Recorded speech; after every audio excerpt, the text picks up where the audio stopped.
My name is Datsunami. And I'm Selyna. This is a bi-monthly podcast where we discuss the various aspects of sex work, from the sensual to the political. So, welcome to Pay Foreplay.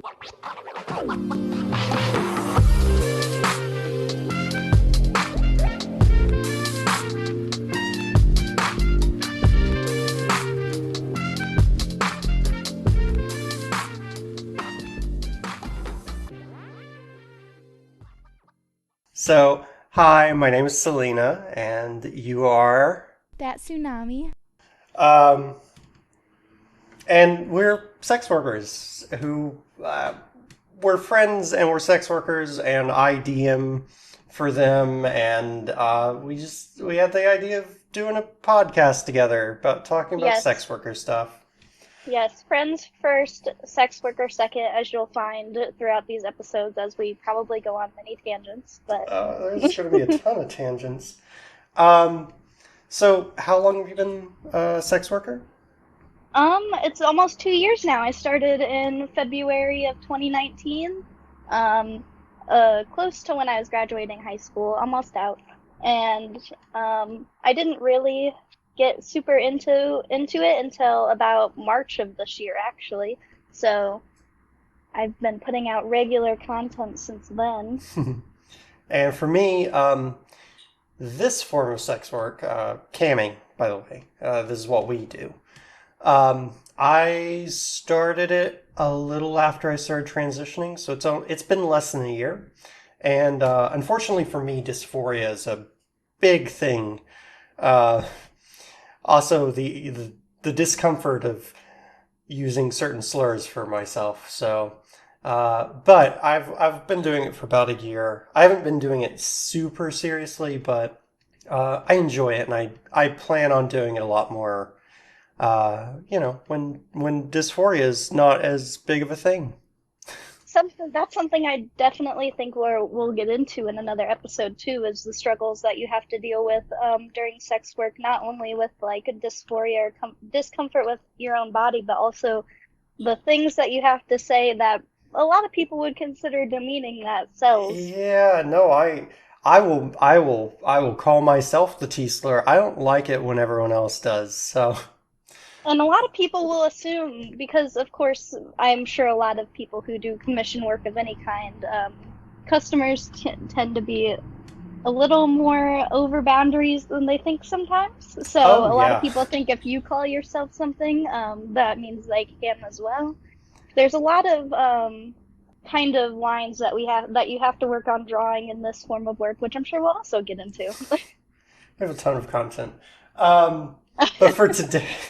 So, we should probably define what we mean by sex work, because sex work is a super broad subject, and it can go from anything from cam work to actual prostitution to, I would argue, some forms of art are sex work. Oh yeah, for sure. I think anything that could fall under like a not safe for work category could fall also under sex work. But yeah, both of us mainly specialize in camming and such, a lot of online work. Yeah, so we don't actually go like we don't do what prostitutes do. We don't like go out and we don't schedule clients to come to them. We don't have to deal with that. Actually, all of what we do is considered legal because it's just selling photos, basically. Digital pornography, yeah. Yeah, which is also something we'll probably get into, legal discussions. We should yeah, no, strong stance from the sex work podcast. We're all for legalization, decriminalization of all sex work, like. Yes. You are entitled to the product of your labor. Yeah, anyway.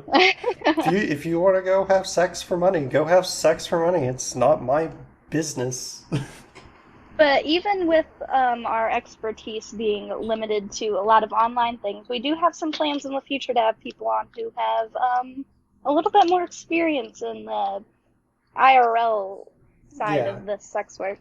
And for me, I actually do have experience in the IRL. Because statute of limitations is over on this one. When I was in college, long time ago. There was about a year where I legitimately had to do prostitution in some form. And it's not like I wasn't on a street corner like hooking or anything, but like I got paid to have sex with people. So like I So do many have, forms exist. yeah, like I do have a little bit of experience. Although at the time, I was not identifying as a woman. I was not transitioning, so it was everyone will argue with me, but at the time it was I was a male prostitute. Yeah, so we have lots of experience to talk about here. Yeah. So in case it's not obvious, obviously I am a trans woman, so that's going to color my perspective. Anna, you are non-binary. Yes, and a thing with that in a lot of the sex work realm, I guess you could say, not a lot of people really, it's either you're kind of a man or a woman when it comes to this kind of stuff. Yeah, it's Not very that many binary. people, yes, not that many people are, you know, specifically bringing it up or anything, but it's not like there's people who recognize your gender identity when you're in this form of work. Yeah, so like you use they, them for your pronouns. Mhm.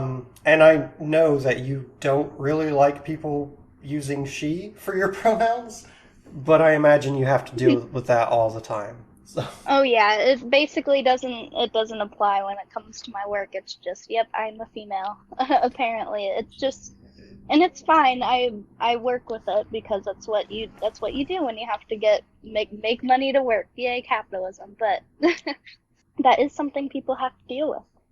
so I guess the other question is, did you just start this for money or did you start this for fun? Because that's a question a lot of us get asked. I can tell you, I started it for fun. Like it's to partially, fund my transition, but it's the same reason I do pole dancing. I just enjoy it.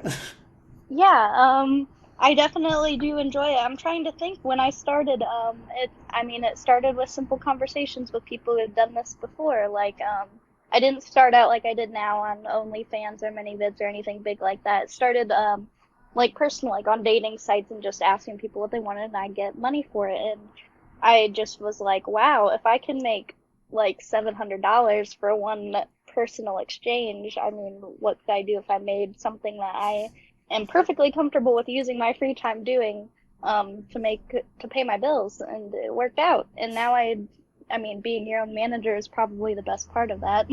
Oh yeah, I'm actually horrible at the business part of it. Like I love the sex part and I love like just I genuinely enjoy other people getting off to me. So like hmm I love that. I suck at the capitalism part. turns out turns out I'm not a capitalist.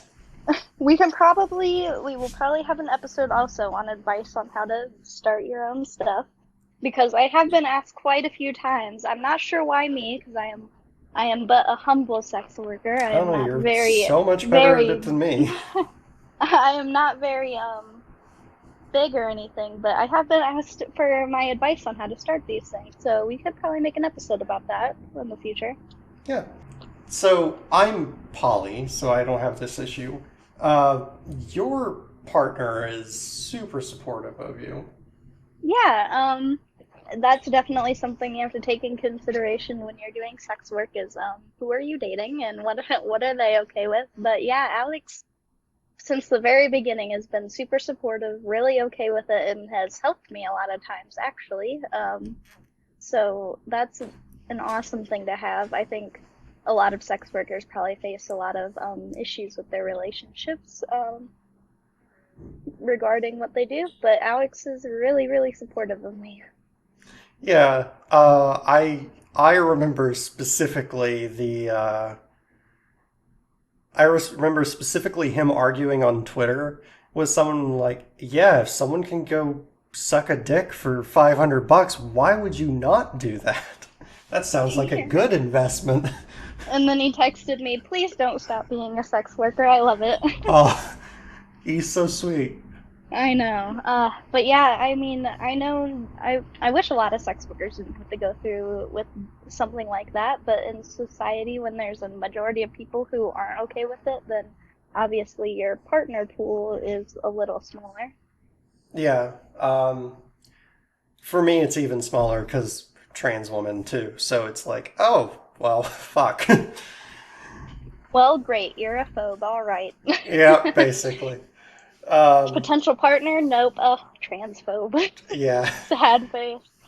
So, but yeah, so just to give you an idea, this is basically what this show is going to be. It's going to be us bantering and all that, and Anna's already said a bunch of stuff that we plan on doing in the future, talking Yeah. about. We will probably be talking about all the fun arguments that we get into via about sex work on Oh yeah, we'll Twitter and definitely just have some very debatey episodes where we talk about that.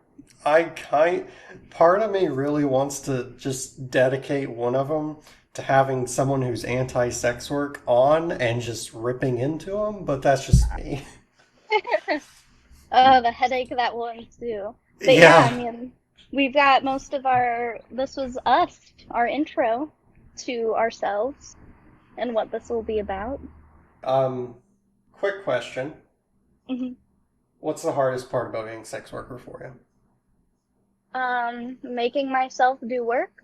I get lazy a lot, and so after, like, what I do is I make several videos at one time or several whatever content I plan to make, and I schedule it so that it comes out at certain times so I don't have to work every single day of the week. Because I used to do that. I used to make just one video and be like, okay, that's coming out today. And so I had to work every single day. But now I just, do a bunch and then schedule it. But I find that when I reach the end of that schedule, I'm like, I don't feel like doing work right now. So that's probably my hardest part is keeping myself committed to my schedule. I get it. It's actually the same for me. The reason I don't do a lot is besides the dysphoria is it's just I'm so busy. It's actually kind of hard to just find time to record myself.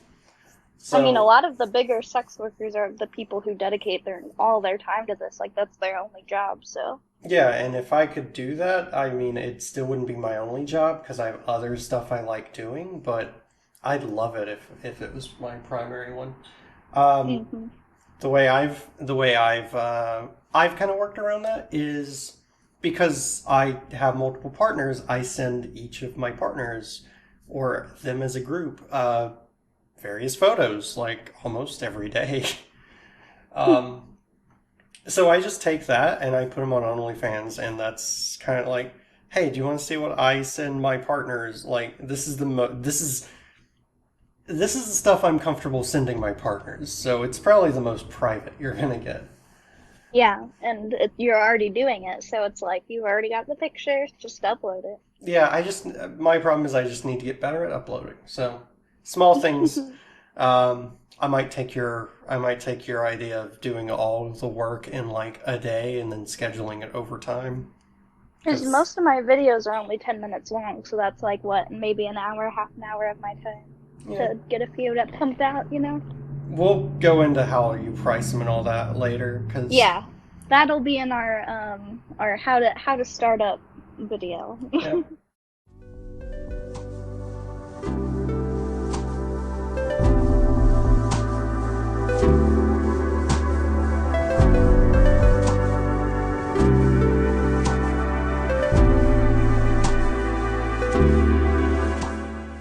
Thank you for listening to Pay for Play. We hope you enjoyed this episode. If you'd like to support us, please give us a follow and share us around. You can follow us on Twitter at pay_for_play, where you can find more information on the topics that we talk about and links to our resources. We appreciate each and every listener. Until next time.